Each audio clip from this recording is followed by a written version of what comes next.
सरकार कुछ समझदार लोगों को अपने साथ शामिल क्यों नहीं करती? अनपढ़ लोगों की सरकार नहीं चलेगी, नहीं चलेगी। अनपढ़ लोगों की सरकार। तो अच्छे शिक्षा मंत्री नहीं है आपके पास, अगर कोई भी ऐसा मंत्री नहीं है तो मैं रिकमेंड कर दूंगा कि सोनू वांगचुक सर तो है ही, लेकिन बात ये नहीं है कि सोनू वांगचुक सर ही शिक्षा मंत्री बने। बात ये है कि जो भी बने वो इनके जैसा हो। शिक्षा मंत्री कैसा है? शिक्षा मंत्री कैसा है? अगर एक अच्छा शिक्षा मंत्री नहीं होगा तो क्या होगा? जो शिक्षक है वो उनको भी क्या गाइड करेगा? और जब शिक्षक अच्छे नहीं होंगे तो स्टूडेंट्स क्या सीखेंगे? तो देखिए कि ये एक पूरा का पूरा जंजाल बनता जा रहा है, और इस जंजाल को कौन तोड़ेगा? कॉकरोच तोड़ेंगे।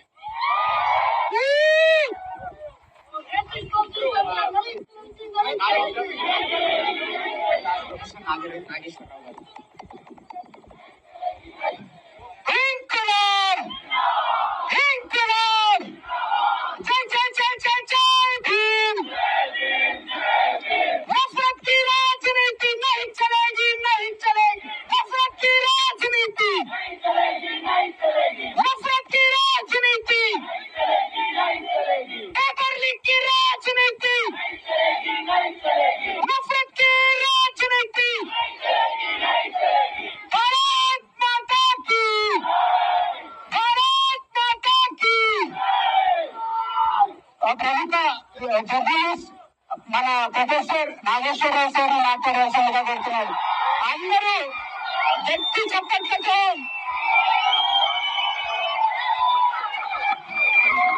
ఎంతమంది ఎన్ని మాటలన్నా నేను నా మాట పైన నిలబడి ఉంటానని ఎన్నో ఏళ్లుగా ప్రజల పట్ల నిలబడి ఉన్న ప్రొఫెసర్ నాగేశ్వరరావు గారికి గట్టిగా చప్పట్లు కొట్టాల్సిందిగా కోరుతున్నాను.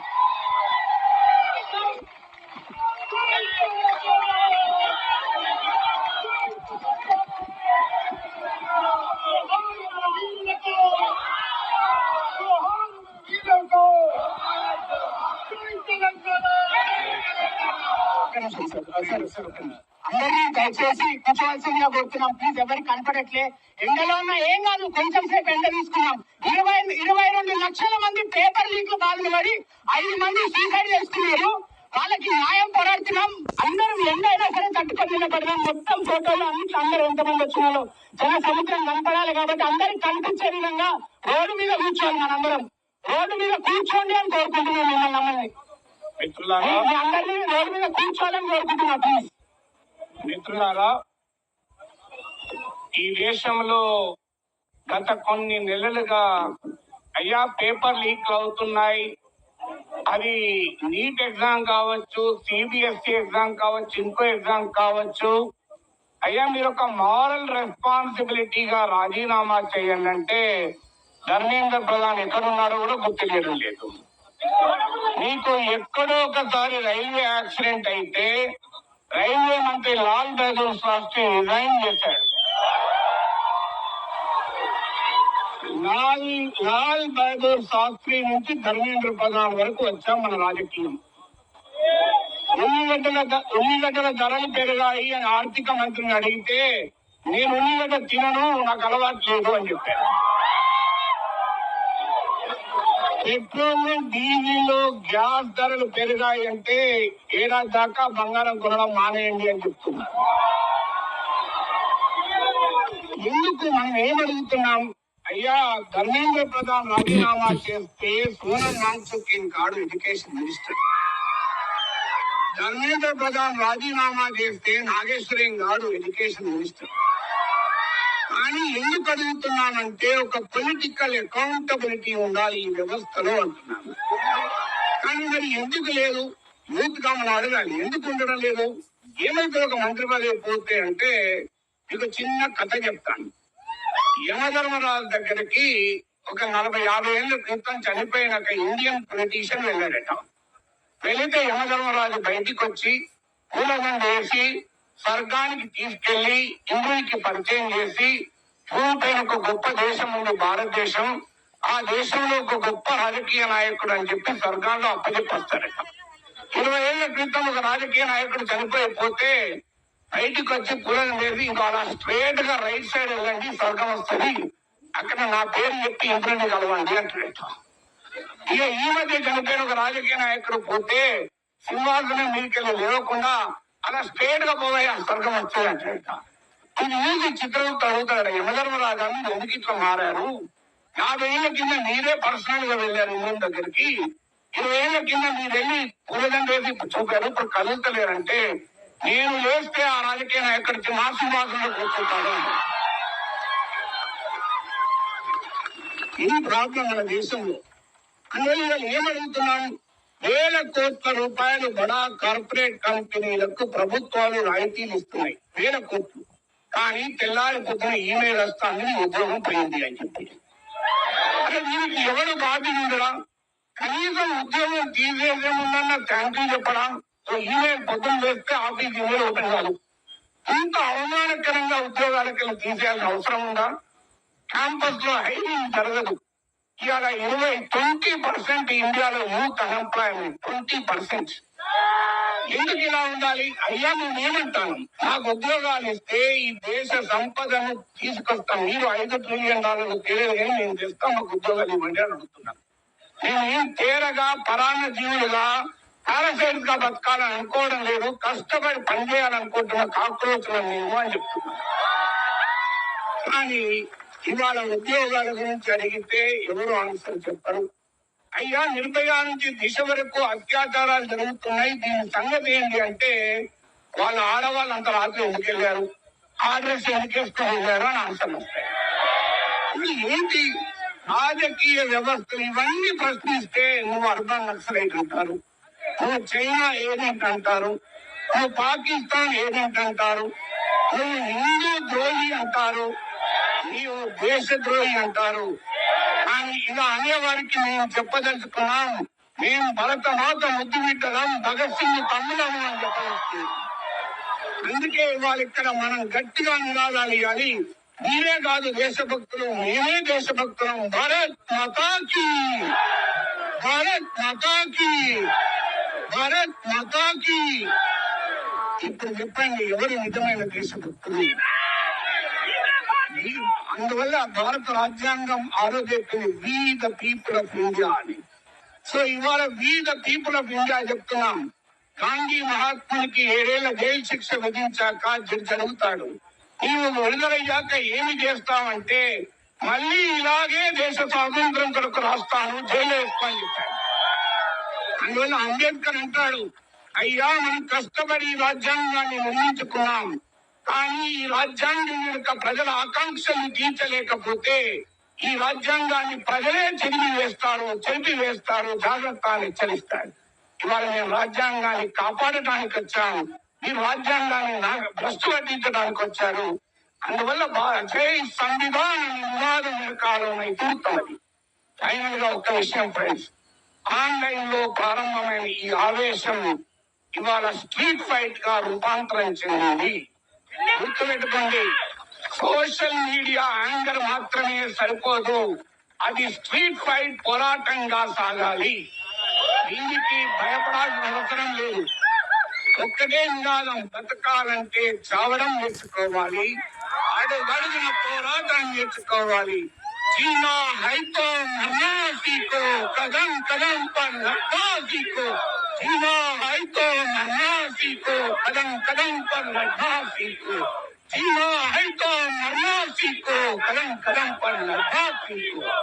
ఫ్రెండ్స్, చివరగా చిలీ అనే ఒక లాటిన్ అమెరికా దేశంలో 4-5 ఏళ్ల క్రితం 15 to 19 years పిల్లలు, 15 ఏళ్ల నుంచి 19 ఏళ్ల పిల్లలు 35 మెట్రో చార్జెస్ పెంచితే వారు ప్రారంభించిన పోరాటం అక్కడ ప్రభుత్వాలనే గద్దరించేదాకా జరిగింది.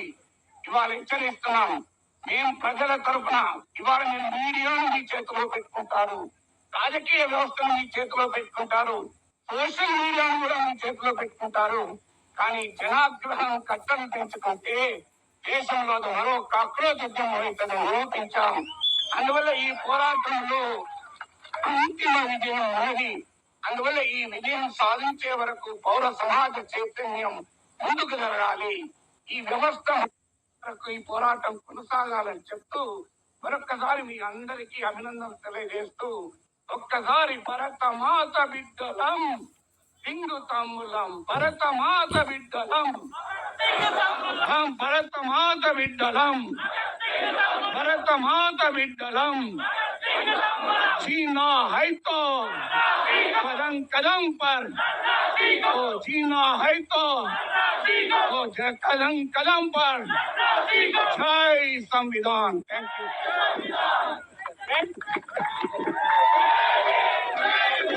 Friends, we'll all take the pledge of the preamble of the Constitution. I request you all to repeat after me. మన దేశాన్ని నడిపేది కాన్స్టిట్యూషన్ మాత్రమే. ఈ రాజ్యాంగంలో పొందుపరిచిన ప్రియాంబుల్ ని ఇప్పుడు మనందరం బయటికి చదివి వినిపిద్దాం. ఇక్కడ చదివే ప్రతి ఒక్క అక్షరం ఎవరైతే ఆ ప్రియాంబుల్ ఆ కాన్స్టిట్యూషన్ సాక్షిగా పోయి ఆ గద్దె మీద కూర్చున్నారో దానికి దోకా చేస్తున్నారనే విషయం వాళ్ళందరికీ తెలవాలి. We the people of India having solemnly resolved to constitute India into a sovereign, socialist, secular, democratic republic, and to secure to all its citizens justice, social, economic, political, and liberty of thought, expression, belief, faith, and worship,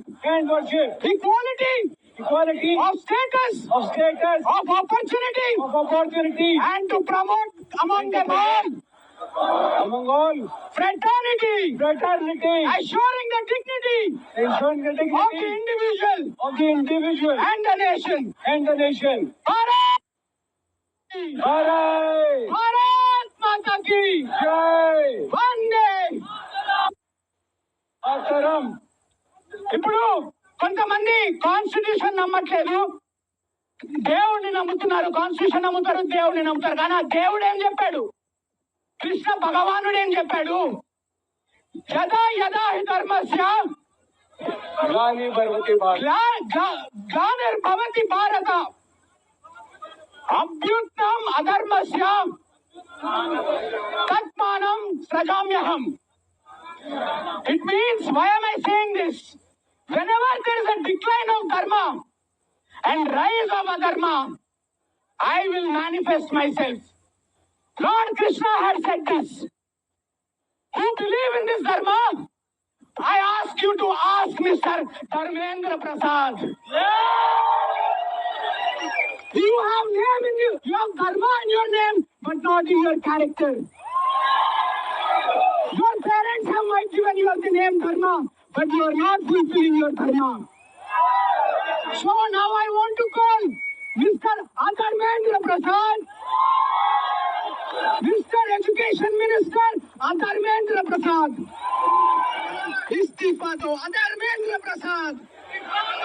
Dharmendra Prasad. Dharmendra Pradhan. Dharmendra Pradhan. Dharmendra Pradhan. इस्तीफा दो. Okay, ఇప్పుడు మన CBSE exam రాసిన విద్యార్థి please ముందుకు రావాలి. ఒక 2 నిమిషాలు మాట్లాడతారు. అసలు ఏం జరుగుతుంది? సిబిఎస్ఈ విద్యార్థులకు కూడా అన్యాయం జరిగింది. So please. అస్సలాముఅలైకుం. జై శ్రీరామ్ అందరికి.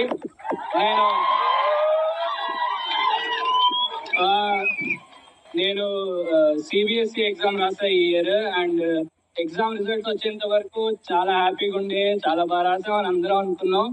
కానీ రిజల్ట్స్ వచ్చాక ఛాతీలో వాళ్ళు దించిన బాణాలు మరీ దారుణంగా ఉండే. అసలు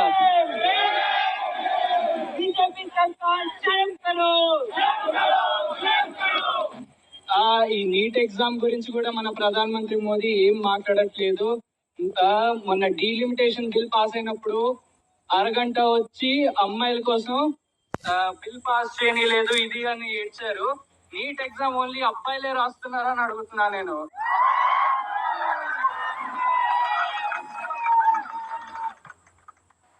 నీట్ ఎగ్జామ్ రాసే అమ్మాయిలకి మిగతా అమ్మాయిలకి తేడా ఏంటంటే వీళ్ళకి ఓటర్ ఐడియే లేదు అంతే. నెక్స్ట్ ఇప్పుడు చెప్తున్నాను, ఈ ప్రధాన మంత్రి కనుక ఈ స్టూడెంట్స్ తో ఈ మూమెంట్ లో కనుక ఏం మాట్లాడలేదనుకో, నెక్స్ట్ టైం నా మాట గుర్తుపెట్టుకోండి, నెక్స్ట్ టైం వచ్చేసరికి ఎలక్షన్ లో ఓట్లే పడవు, స్టూడెంట్ సపోర్టే ఉండదు మీకు. అండ్ ఇక్కడ సోనం వాంగ్చుక్ గారిని నాకు మా ఫాదర్ ఇంట్రడ్యూస్ చేశారు. అప్పటి నుంచి ఆయన ఐడియాలజీస్ ఇవన్నీ నాకు చాలా నచ్చాయి. అండ్ అప్పటి నుంచే వాళ్ళని ఫాలో అవుతున్నా.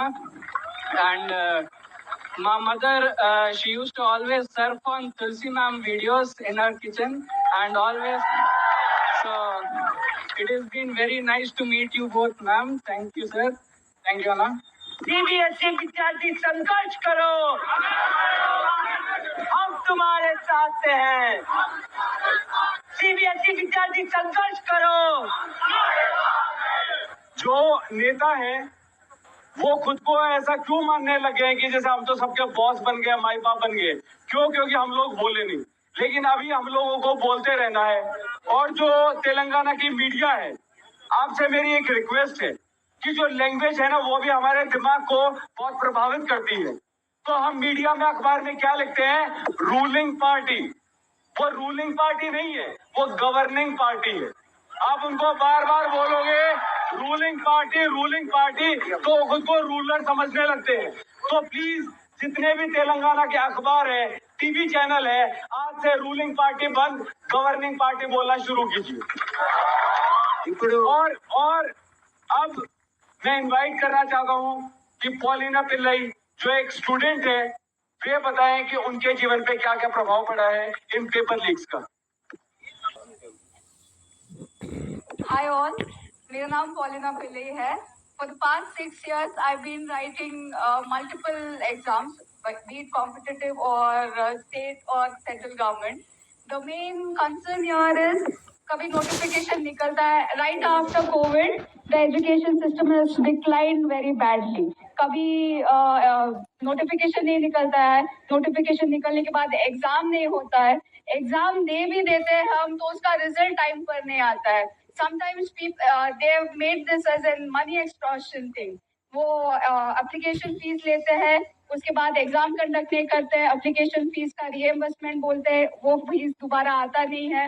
So it is a grave concern because people who write these exams, be it NEET, be it UPSC, they go further and become doctors and become people who govern the state, who govern the country, who go into administration. If we send forward people through corruption, जैसे what would they do going forward?